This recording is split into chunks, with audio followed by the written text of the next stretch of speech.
Welcome to Indieformer. I'm Josh, and today we're taking a look at the top 5 indie games from December 2018. Let's take a look at some honourable mentions.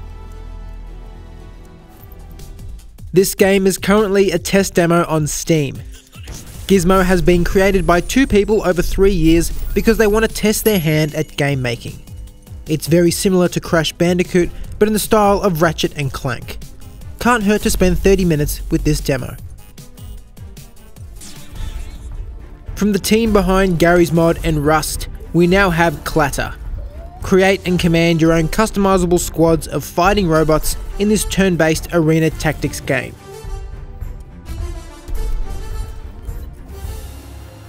A hack and slash deck building hybrid in which you decide the length of quests. Save the terror-stricken paperverse from the clutches of the archdemon himself in Book of Demons. Project Warlock looks like something you've played before, but all modernised with slick animations and that beautiful flash of light from your guns. Weapons, upgrades and fast-paced, another 90s inspired shooter to fill your desires. Hunt bounties, throw races and do whatever you can to get to Mars and win the Grand Prix. Desert Child overall has a very pleasing aesthetic, but that doesn't mask the repetitive and sometimes monotonous nature of the tasks in the game. I'd go watch a review or 2 before picking this up. Now let's take a look at our top 5 from December.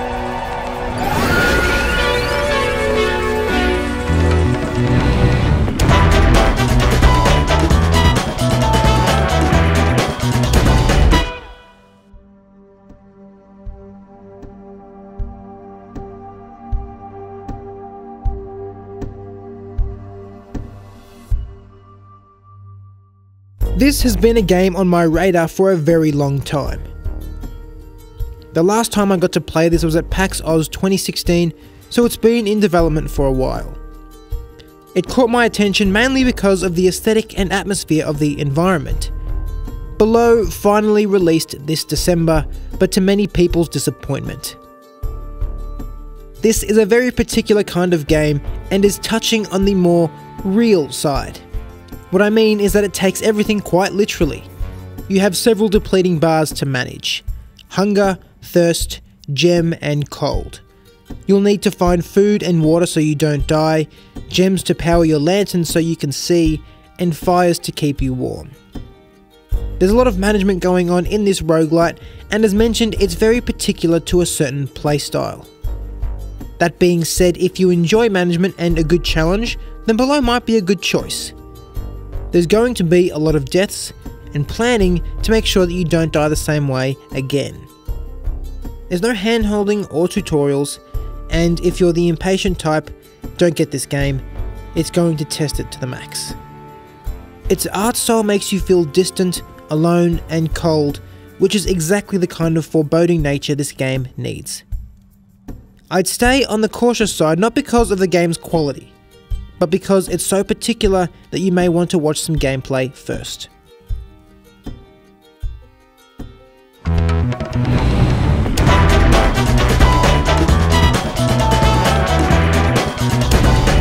finally arrived.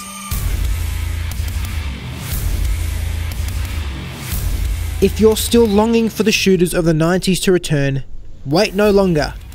Dusk came out of early access this month with an overwhelmingly positive reception. The only bad thing people could say was that the graphics might not be your thing. This isn't a game where you go in looking for the big boss at the end of a level.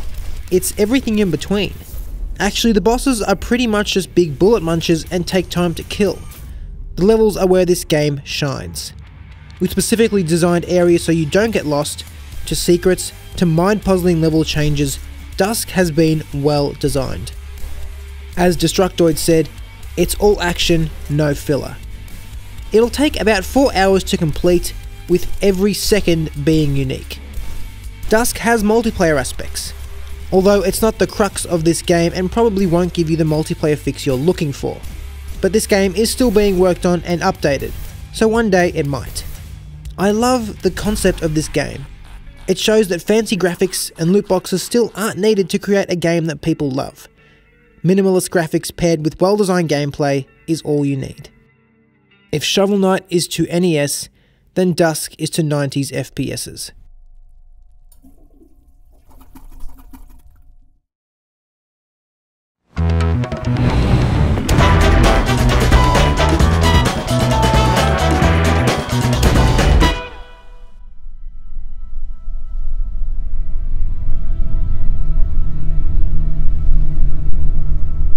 So familiar to other games you've played, yet original enough to hold its own.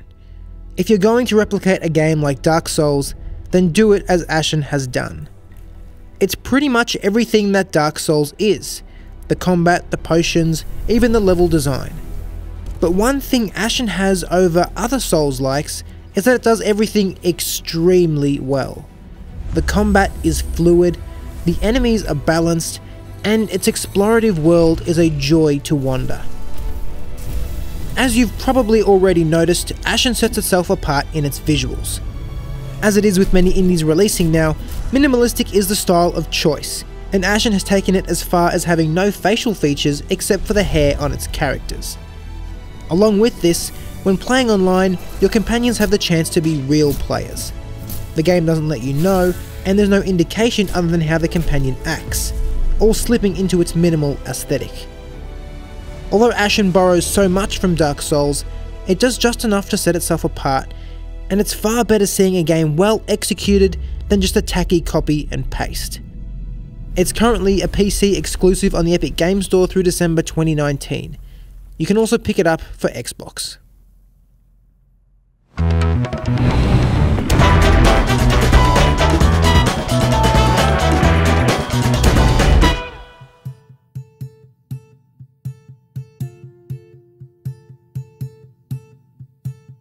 After 12 years of development, Kenshi hit 1.0 this December. Describing this in as few words as possible, it's a bit of Rimworld, RuneScape, and Skyrim all meshed together. You begin by creating a character, then get dropped in a random location on an open world map. It's not randomly generated, it's the same map each time, but that doesn't matter. There's nothing special about your character. You join an already progressing world. No matter what you do, all the NPCs around you will continue about their day, so you need to begin from scratch to make a name for yourself and decide what you'll do to survive. I've seen reviews on the Steam page from players with over 500 hours, the most being over 950. So people like this game. I'm going to quote from a player that has clocked more hours in this game than I have in my entire library. If you want a swordy fighty game, you've got one. If you want to build a farm and lovingly tend to your cactus plantation, here you go. If you want to go on a crusade to free slaves and bring slavers to justice, go do it. If you want to fight off hordes of cannibals, get to it. If you want to grow, process, and smuggle drugs for profit, that's fine. If you want to form a band of ancient robots and take on the Holy Empire, that's fine too. If you want to travel around looting rare and ancient artifacts from forgotten and crumbling ruins, then there's plenty to do. If you want to acquire a pack of tame dogs and use them to hunt weirdly humanoid spider things, no problem. There's a lot you can do in this game, and this player is still being surprised after all those hours. Go watch some gameplay and you'll see the appeal it has. There's even a free demo you can download.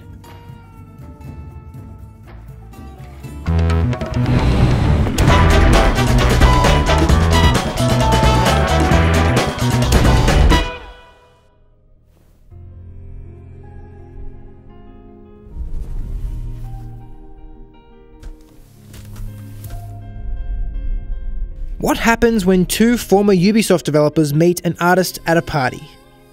Grease. Meticulously handcrafted with stunning and breathtaking visuals. I would say that it's an interactive wallpaper, but it's got so much more depth than that. Each animation has been thought through carefully, each sound and audio cue has been crafted perfectly. The pacing in Grease is something every game should aim for. When I found myself getting used to the environment and hoping for something more, Grease delivered. changing its colours, or introducing a new ability, I never found myself bored. Grease puts you right in the game from the beginning with no tutorials or hand-holding. And it doesn't need to. This game has been designed so intuitively that anyone can pick this up and play it. The transitions from scene to scene are blended so that it feels like one cohesive whole. Grease isn't your standard game where the focus is the gameplay. You use the gameplay to further the story. There were points in this game where I got chills from the music deepening and the swirling animations bringing everything to life. It's hard to describe Grease and put into words what kind of game this really is. But if I had to, it's the largest piece of art you can explore. Do yourself a favour and buy this game, because there's so much effort put into every single detail that you can't not appreciate it. As YouTuber SkillUp said, this is as replayable as is your favourite album or movie. You play it to enjoy something beautiful. And at that, I ask, what was your favourite game from this December? Let me know below. Thanks for watching. I'll see you next time here on Indieformer.